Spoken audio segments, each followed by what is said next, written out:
The way our statistical analysis works, the further into the future you go, the more accurate the projection. It's based on a kind of non-linear dynamics, whereby small fluctuations tend to factor out over time. Specifically, the area of psychohistory. Define that for us, please. A predictive model designed to forecast the behavior of very large populations. To predict the future. And after 3 years, 6 months and 27 days, we predict that... Hang on a minute, Doctor. How'd you come up with all this? We have new long-term projections. You better take a look. You're not gonna like it.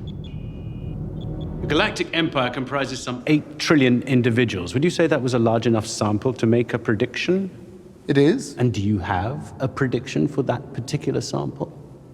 Trantor and the Galactic Empire will lie in ruins within 5 centuries. The Empire will fall. It's inescapable.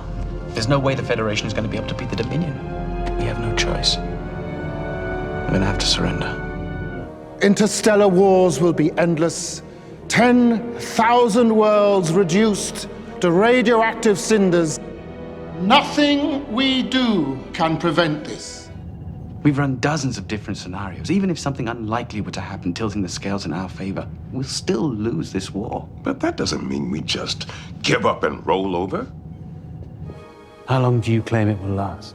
30,000 years, Advocate. Your entire argument is based on a series of statistical probabilities and assumptions.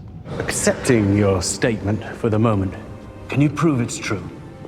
Only to another mathematician conversant in ordinal analysis.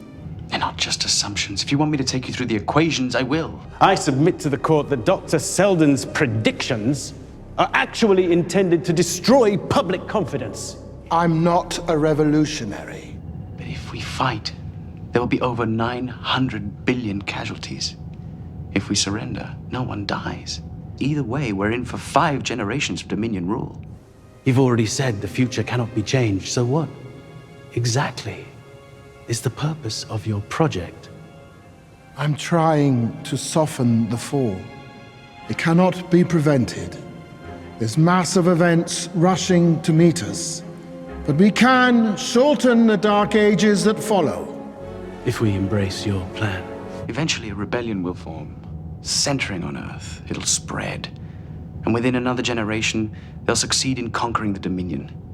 The Alpha Quadrant will unite, and a new, stronger Federation will rule for thousands of years.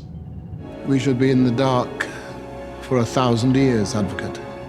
But since we can't win this war, why don't we save as many lives as we can? Dr. Selden's calculations are correct. The Empire is dying.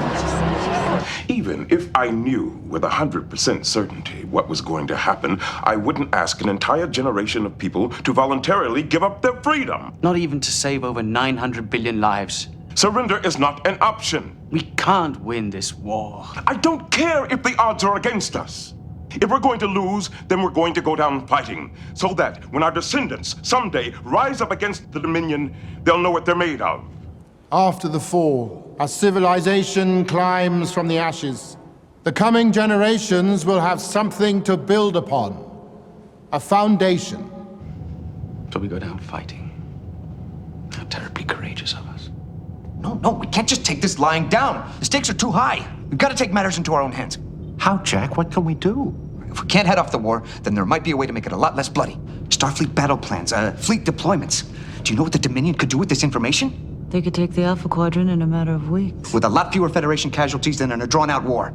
There wouldn't be more than 2 billion casualties. That's a lot better than 900 billion. It's not our place to decide who lives and who dies. We're not gods. Maybe not, but we're the next best thing. I'm not going to be a party to treason. Call it what you want. But I am willing to do it if it means saving billions of lives.